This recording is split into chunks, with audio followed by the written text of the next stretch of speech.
Toycathon में जो देश भर से प्रतिभागी हैं, अन्य जो महानुभाव हैं और भी आज इस कार्यक्रम को देख रहे हैं, देखिए हमारे यहां कहा जाता है साहसे खलु श्री ही वस्ती, यानी साहस में ही श्री रहती है, समृद्धि रहती है। इस चुनौतीपूर्ण समय में देश के पहले टॉयकेथॉन का आयोजन इसी भावना को मजबूत करता है। इस टॉयकेथॉन में हमारे बाल मित्रों से लेकर युवा साथियों, टीचर्स, स्टार्टअप्स और उद्यमियों ने भी बहुत उत्साह से हिस्सा लिया है। पहली बार ही 1,500 से ज्यादा टीमों का ग्रैंड फिनाले में शामिल होना, ये अपने आप में उज्जवल भविष्य के संकेत देता है। ये टॉयज और गेम्स के मामले में आत्मनिर्भर भारत अभियान को भी मजबूती देता है।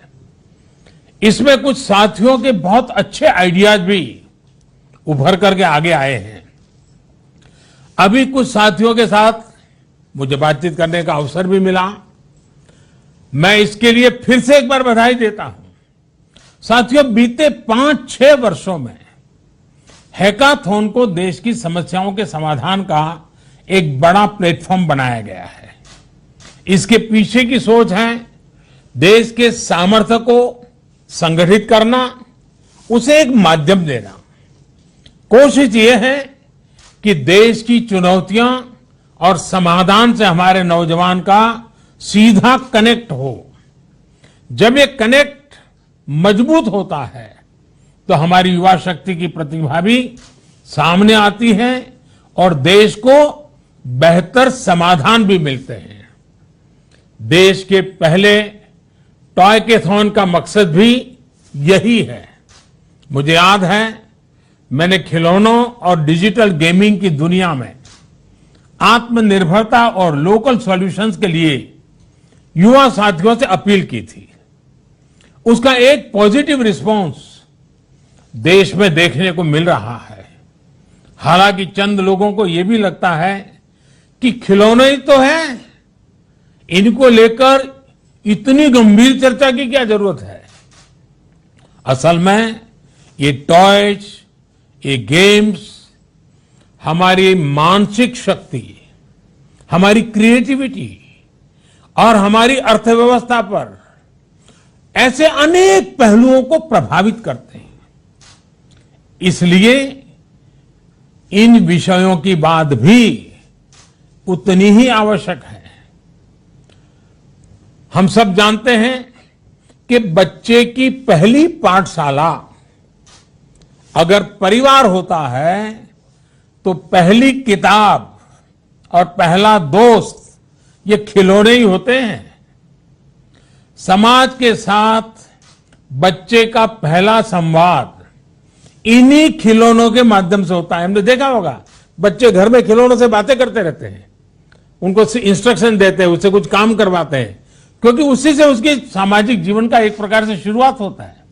इसी तरह ये टॉयज, ये बोर्ड गेम्स धीरे धीरे उसकी स्कूल लाइफ का भी एक अहम हिस्सा बन जाते हैं, सीखने और सिखाने का माध्यम बन जाते हैं।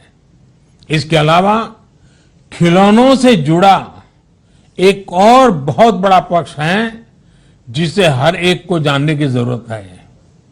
यह है टॉयज और गेमिंग की दुनिया की अर्थव्यवस्था, टॉयकोनॉमी।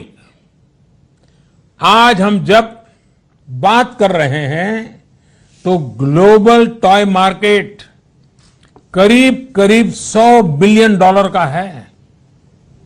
इसमें भारत की हिस्सेदारी सिर्फ $1.5 बिलियन के आसपास ही है, सिर्फ 1.5 बिलियन। आज हम अपनी आवश्यकता के भी लगभग 80% खिलौने विदेशों से आयात करते हैं, यानी इन पर देश का करोड़ों रुपये बाहर जा रहा है। इस स्थिति को बदलना बहुत जरूरी है। और ये सिर्फ आंकड़ों की ही बात नहीं है, बल्कि ये सेक्टर देश के उस वर्ग तक, उस हिस्से तक विकास पहुंचाने में सामर्थ्य रखता है जहां इसकी अभी सबसे ज्यादा जरूरत है। खेल से जुड़ा जो हमारा कुटीर उद्योग है, जो हमारी कला है, जो हमारे कारीगर हैं, वो गांव, गरीब, दलित, आदिवासी समाज में बड़ी संख्या में है। हमारे ये साथी बहुत सीमित संसाधनों में हमारी परंपरा, हमारी संस्कृति को अपनी बेहतरीन कला से निखार कर अपने खिलौनों में ढालते रहे हैं। इसमें भी विशेष रूप से हमारी बहनें, हमारी बेटियां बहुत बड़ी भूमिका निभा रही हैं। खिलौनों से जुड़े सेक्टर के विकास से ऐसी महिलाओं के साथ ही देश के दूर दराज इलाकों में रहने वाले हमारे आदिवासी और गरीब साथियों को भी बहुत लाभ होगा। लेकिन ये तभी संभव है जब हम अपने लोकल खिलौनों के लिए वोकल होंगे। लोकल के लिए वोकल होना जरूरी है और उनको बेहतर बनाने के लिए, ग्लोबल मार्केट में कॉम्पिटिटिव बनाने के लिए हर स्तर पर प्रोत्साहन देंगे। इसके लिए इनोवेशन से लेकर फाइनेंसिंग तक नए मॉडल विकसित करना बहुत जरूरी है। हर नए आइडिया को इंक्यूबेट करना जरूरी है। नए स्टार्टअप्स को कैसे प्रमोट करें और खिलौनों की पारंपरिक कला को, कलाकारों को कैसे नई टेक्नोलॉजी, नई मार्केट डिमांड के अनुसार तैयार करें, यह भी आवश्यक है। टॉयकैथॉन जैसे आयोजनों के पीछे यही सोच है। साथियों, सस्ता डेटा और इंटरनेट में आई तेजी आज गांव-गांव तक देश को डिजिटली कनेक्ट कर रही है। ऐसे में फिजिकल खेल और खिलौनों के साथ साथ वर्चुअल, डिजिटल, ऑनलाइन गेमिंग में भी भारत की संभावनाएं और सामर्थ्य दोनों तेजी से बढ़ रहे हैं। लेकिन जितने भी ऑनलाइन या डिजिटल गेम्स आज मार्केट में उपलब्ध हैं, उनमें से अधिकतर का कंसेप्ट भारतीय नहीं है, हमारी सोच से मेल नहीं खाता है। आप भी जानते हैं कि इसमें अनेक गेम्स के कंसेप्ट या तो वायलेंस को प्रमोट करते हैं या फिर मेंटल स्ट्रेस का कारण बनाते हैं। इसलिए हमारा दायित्व है कि ऐसे वैकल्पिक कॉन्सेप्ट डिजाइन हो जिसमें भारत का मूल चिंतन, जो संपूर्ण मानव कल्याण से जुड़ा हुआ हो, वो हो, तकनीकी रूप में सुपीरियर हो, फन भी हो, फिटनेस भी हो, दोनों को बढ़ावा मिलता रहे। और मैं ये भी स्पष्ट देख रहा हूं कि डिजिटल गेमिंग के लिए जरूरी कंटेंट और कॉम्पिटेंस हमारे यहां भरपूर है। हम टॉयकैथॉन में भी हम भारत की इस ताकत को साफ देख सकते हैं। इसमें भी जो आइडिया सिलेक्ट हुए हैं, उनमें मैथ्स और केमिस्ट्री को आसान बनाने वाले कॉन्सेप्ट हैं और साथ ही वैल्यू बेस्ड सोसाइटी को मजबूत करने वाले आइडियाज भी हैं। अब जैसे ये जो आइक्रोगिटो गेमिंग का कंसेप्ट आपने दिया है, इसमें भारत की इसी ताकत का समावेश है।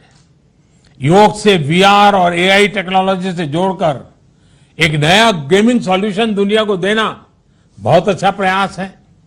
इसी तरह आयुर्वेद से जुड़ा बोर्ड गेम भी पुरातन और नूतन का अद्भुत संगम है। जैसा कि थोड़ी देर पहले बातचीत के दौरान नौजवानों ने बताया भी कि एक कॉम्पिटिटिव गेम दुनिया में योग को दूर सुदूर पहुंचाने में बहुत मदद कर सकता है।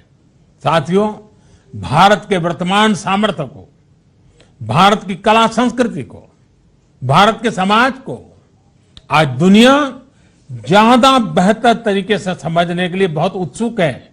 लोग समझना चाहते हैं। इसमें हमारी टॉयज और गेमिंग इंडस्ट्री बहुत बड़ी भूमिका निभा सकती है।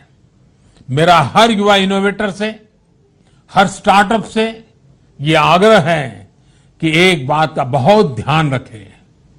आप पर दुनिया में भारत के विचार और भारत का सामर्थ्य दोनों की सही तस्वीर रखने की जिम्मेदारी भी है। एक भारत श्रेष्ठ भारत से लेकर वसुधैव कुटुंबकम की हमारी शाश्वत भावना को समृद्ध करने का दायित्व भी आप पर है। आज जब देश आजादी के 75 वर्ष का अमृत महोत्सव मना रहा है, तो ये टॉयज और गेमिंग से जुड़े सभी इनोवेटर्स और क्रिएटर्स के लिए बहुत बड़ा अवसर है। आजादी के आंदोलन से जुड़ी अनेक ऐसी दास्तान है जिनको सामने लाना जरूरी है।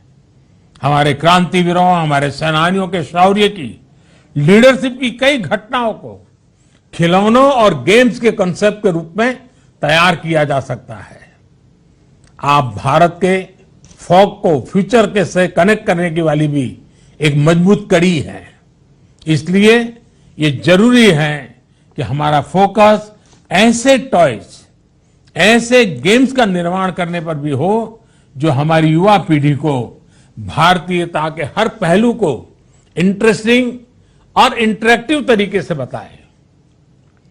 हमारे टॉयज और गेम्स इंगेज भी करें, एंटरटेन भी करें और एजुकेट भी करें। यह हमें सुनिश्चित करना है। आप जैसे युवा इनोवेटर्स और क्रिएटर्स से देश को बहुत उम्मीद है। मुझे पूरा विश्वास है कि आप अपने लक्ष्यों में जरूर सफल होंगे, अपने सपनों को जरूर साकार करेंगे। एक बार फिर इस टॉयकेथॉन के सफल आयोजन के लिए मैं बहुत बहुत बधाई देता हूं, बहुत बहुत शुभकामनाएं देता हूं। धन्यवाद।